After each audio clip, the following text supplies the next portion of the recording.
Okay, here we go. I'd like to welcome Jon Mancini to True House Stories. You're out of breath.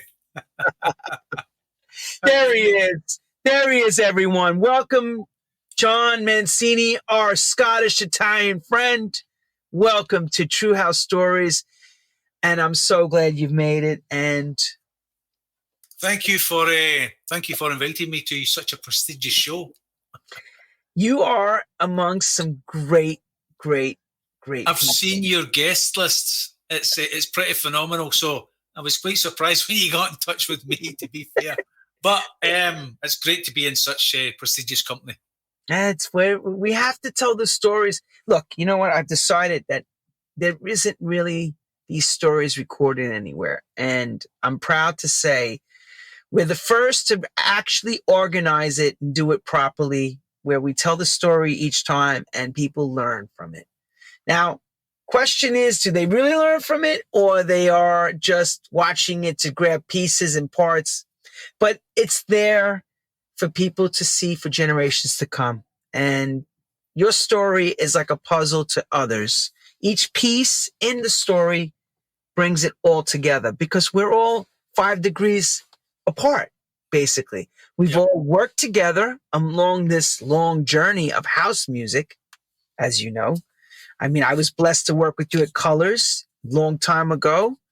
And, you know, and Scotland has another part to the scene. I mean, Scotland's a very important part to the house music scene. But we'll get to that in a minute. Everyone wants to know where the hell Jon Mancini came from. We know you have a mom and dad.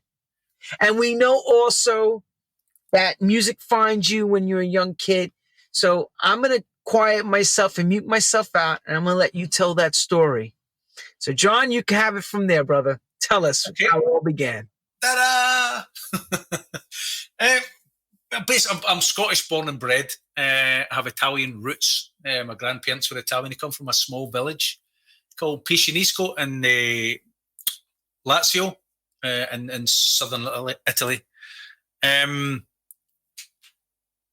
Music. My first recollection of my music days would be probably my inspiration would come from my uncles and my brother, who were big Billy Joel fans. I'm a huge Billy Joel fan, believe it or not. I'm a huge Billy Joel fan. So I was brought up on that sort of thing. Pink Floyd would be there, Glenn Campbell, that sort of 70s, early 70s, late 70s stuff. But I also liked disco. Disco was also a big thing that came along. But I had a huge passion for music from very, very early.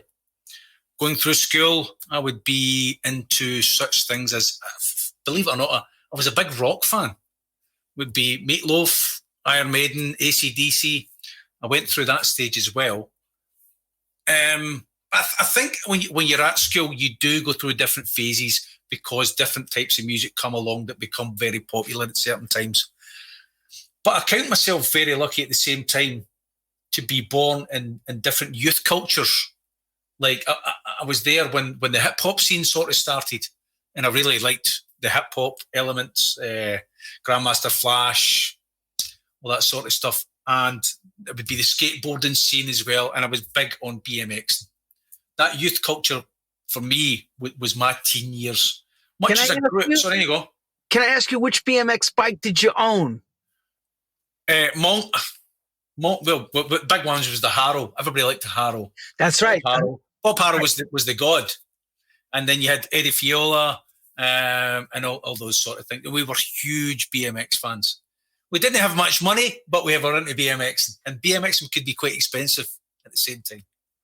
So the BMX was fantastic. It went hand in hand with a lot of the music that was going on at the time. So skateboarding, BMX, and hip hop. That would be my teenage years. Probably. Can I tell the people why you quit? Why you wanted a Harrow bike? Can I tell them? There you go. I'll tell you why.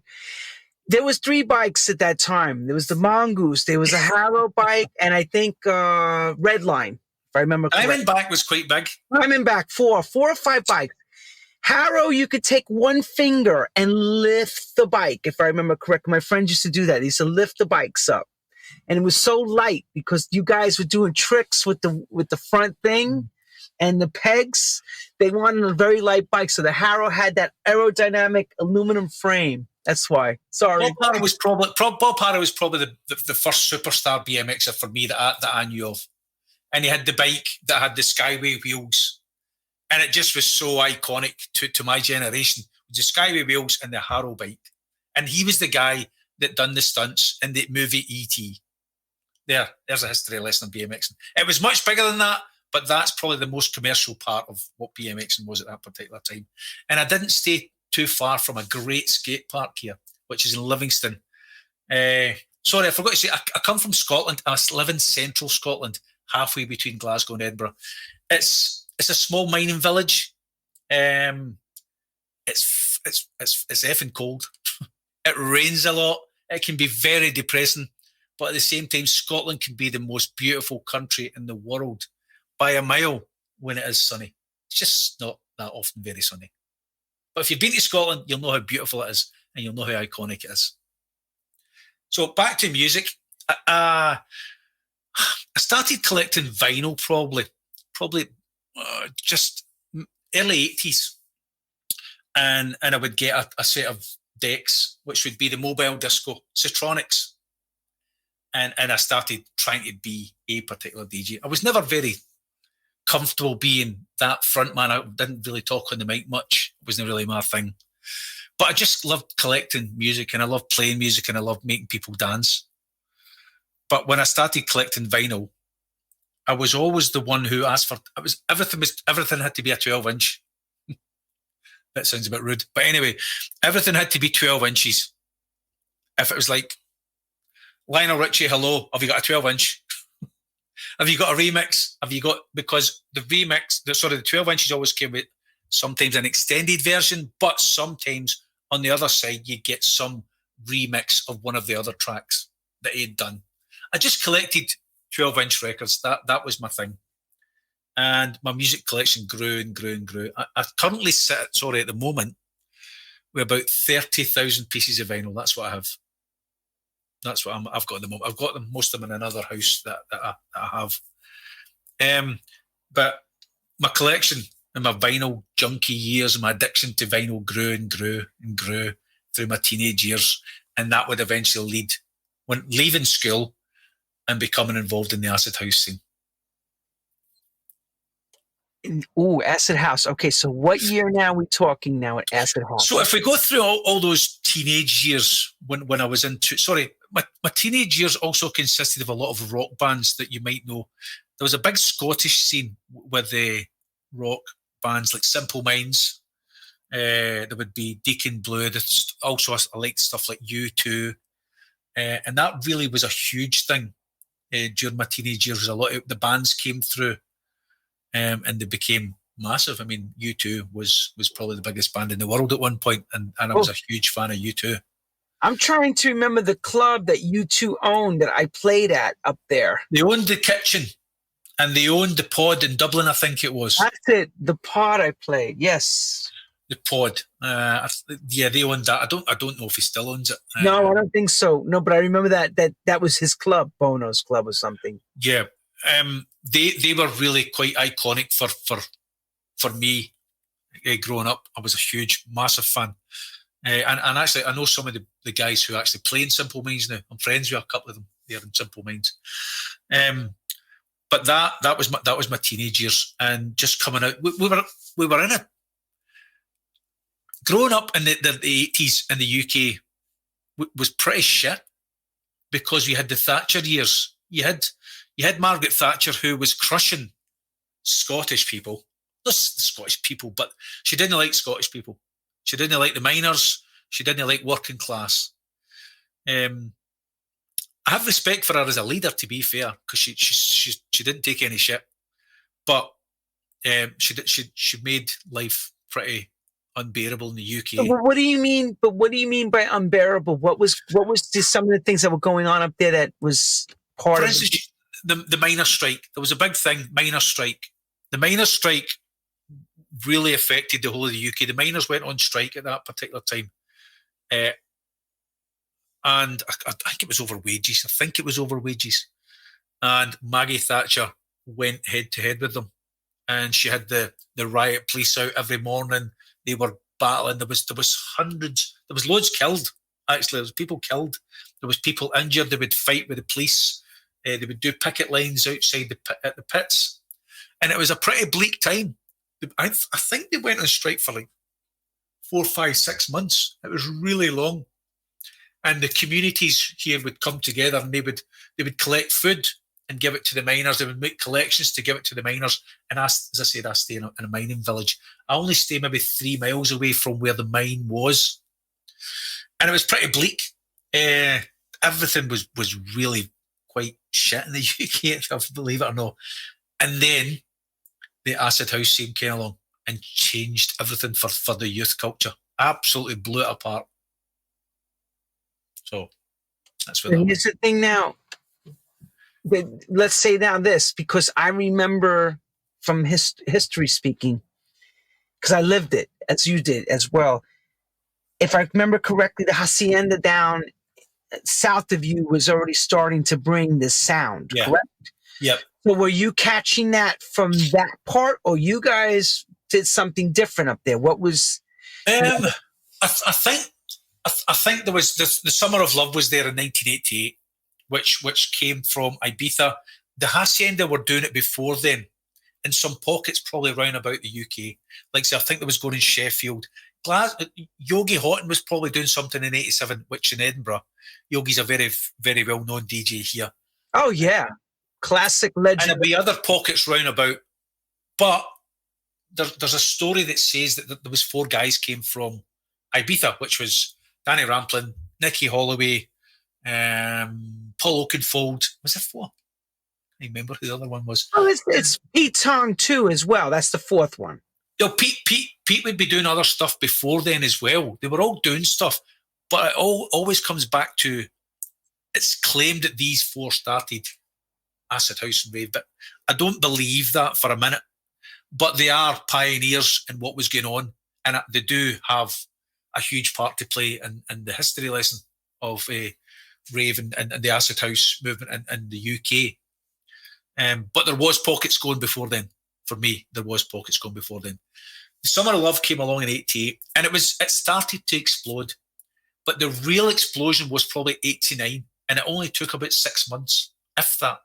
And it was, you would be getting influences from the hacienda, and you would hear of Danny Rampling's Hume, and I think what was Paul Oakenfold's called? I think it was called. Was it? I can't even remember what that was called. But there was these, and you heard about them because they were getting press. They were coming stories in the paper, and you seen this because the Tories hated it. That's the Conservatives, who's Maggie Thatcher and stuff. They hated youth culture as far as I was concerned, and this youth culture was exploding. It was coming through in such a pace, and they brought in actually a thing called it was Against Party. It was called shit, I wish I knew what that was. Are you talking about that thing where they passed you couldn't have a rave? Yeah, that was the Queen's ruling. I remember that. I think it was called it was something to do with some 4 beats. You couldn't have repetitive dance music, and they brought this law in, and everybody rebelled against it, and that probably really helped the acid house scene. And it exploded. It was exploding then. There was underground parties starting, and it became slightly overground because kids. The Criminal Justice Act. The Criminal Justice Act. I remember that because everyone was telling me, "Did you ever hear that?" I go, "Why is this? What is this thing? Oh, if you play the same beat repetitively, they can shut you down." I'm like, "What?" That's what it was. You couldn't play a kick drum or whatever it was 4 or 5 to 8 beats in a row, and that's what they classed it as. The Criminal Justice Act, and it just fired the flames. It just fanned the flames. It just fanned the flames for the acid house culture. It was big then already, but it really boosted it and it helped. And kids had nothing to do in the 80s to an extent, and the acid house scene was something that came along, and we grabbed it. We absolutely grabbed it and we hung on to it, and it just grew and grew and grew. It became our religion.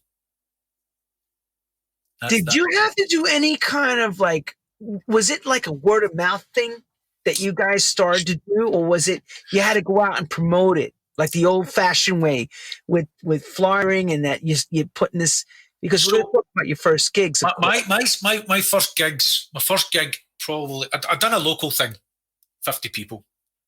Had 15 records and just played B-sides and A-sides.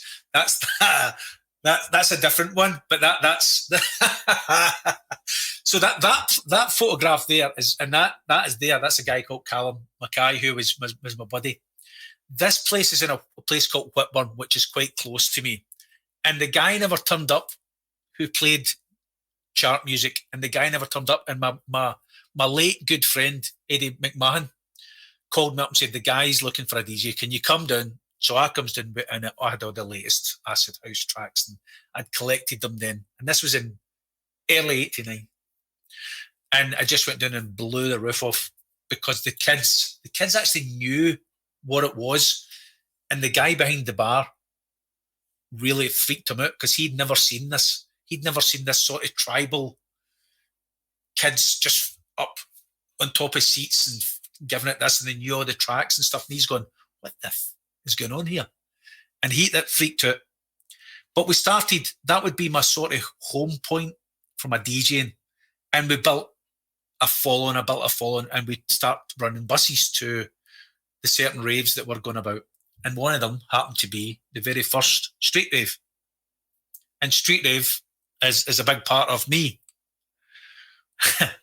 That's one of the gigs the street rave done. Street rave. Oh, that's the one pictures I have. So we're going to show some. There are other ones as well. The Kitsch Club, and that's their street rave. Oh, I'll put the Kitsch Club street rave. Street rave was started by two guys. A guy called Ricky McGowan, who you know very well, and a guy called Jim Mackay. And there was also, I think, a guy called Kevin Wilson, but he just fell away in the early times. But Ricky and Jamsey, the original street rave picture. So so this is the four guys who basically ran, DJ'd, or looked after street rave through the years. Ricky's on the right.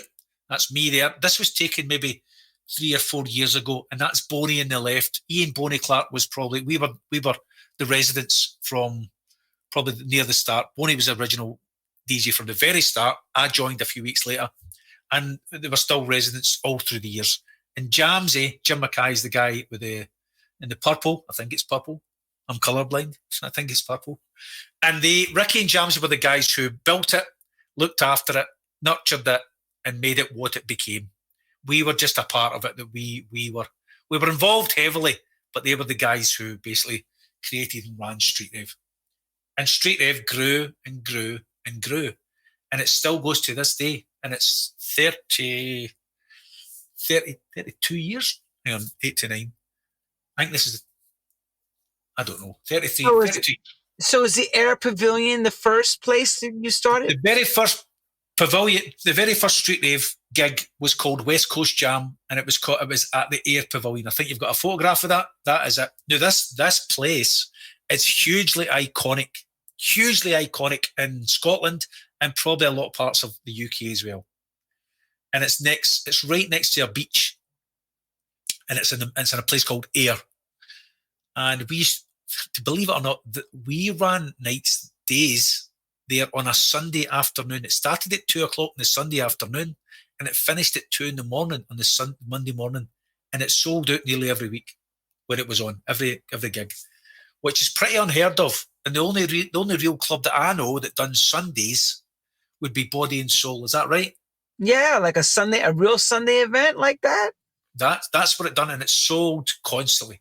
But street rave never rested on their laurels, and they always took great satisfaction for doing gigs in really weird places. And probably the weirdest place that they've done one is Prestwick Airport. Really? So the airport is along the road, and they booked the full airport, and they had a New Year's rave in the concourse where you check in.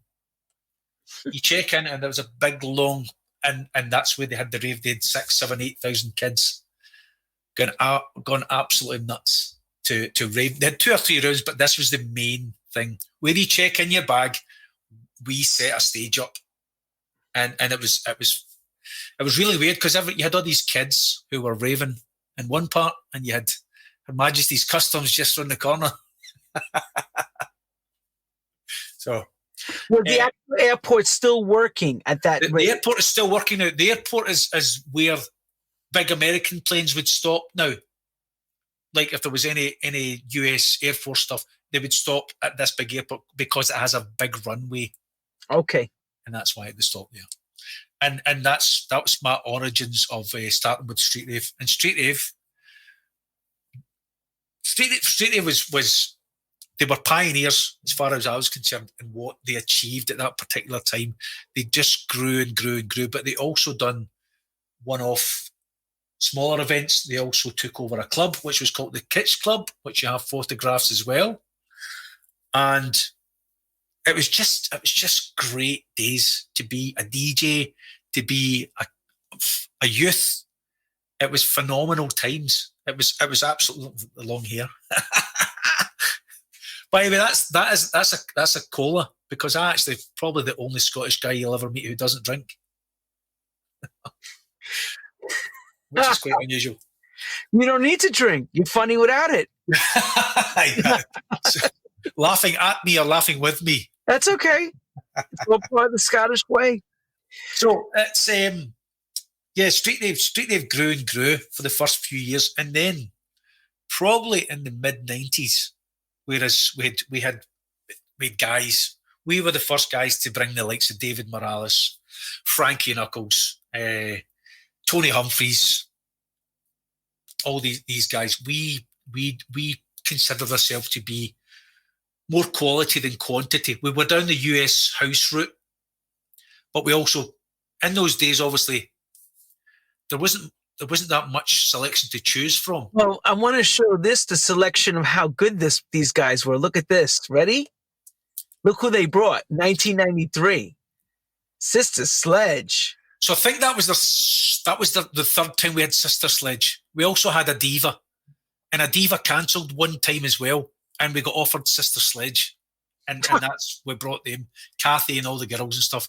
And I remember at that particular gig, which is just, it's not far from the Ayr Pavilion, and I stood, and Kathy Sledge said to me at the time, I was just about to put them on stage, and she says, they were doing prayers. You know how to do that, prayers and they hold hands and all that stuff. And she says, I'm right in here. This is fantastic. I'm sitting going, let's have a great show, blah, blah, blah, with Sister Sledge. Oh, wow. The iconic Sister Sledge. And I'm going, amen, brother. We are family, Sister Sledge. We're doing it together. You became. And it was just something else.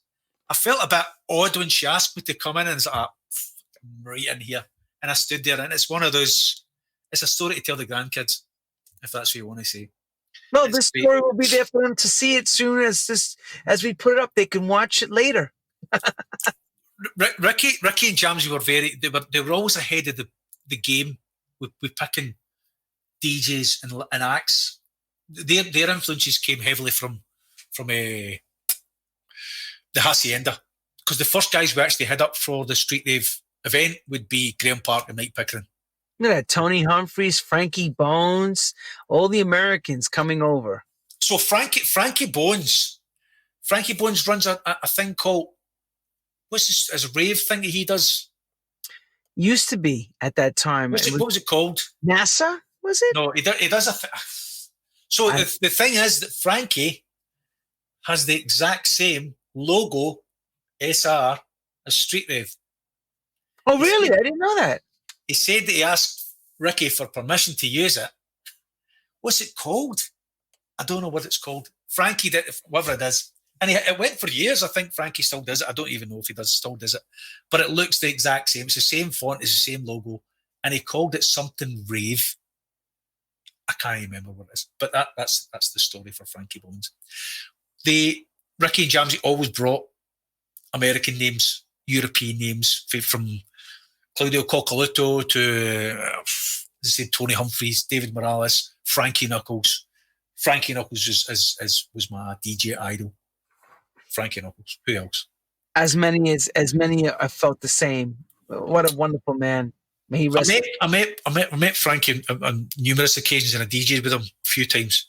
And when I met him in Amsterdam again, he was with David Morales, and I called him Mr. Knuckles because I had that much respect for him. And he's like, only my dad calls me that. So that was, I just had so much respect for him. I just loved what he'd done. I loved his history and everything. So anyway, so Street Rave went for, still goes to this day, but the scene was splitting in the mid 90s, and it was becoming very, very rave, very hardcore. Why was that happening, do you think, at that time?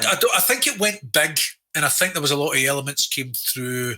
Like the Prodigy, we gave the Prodigy their first gig up in Scotland, and there was stuff like that. There was who else would be there? I don't really know. Enjoy would be Rave, all those sort of acts, and the scene sort of split. And I think that the word rave became, it's like a slightly dirty word. It wasn't a good word to use, and Ricky and that created Colours off the back of. We still had Street Rave, and it still went maybe once a year, twice a year, just to keep that element there. And it's a legacy brand now.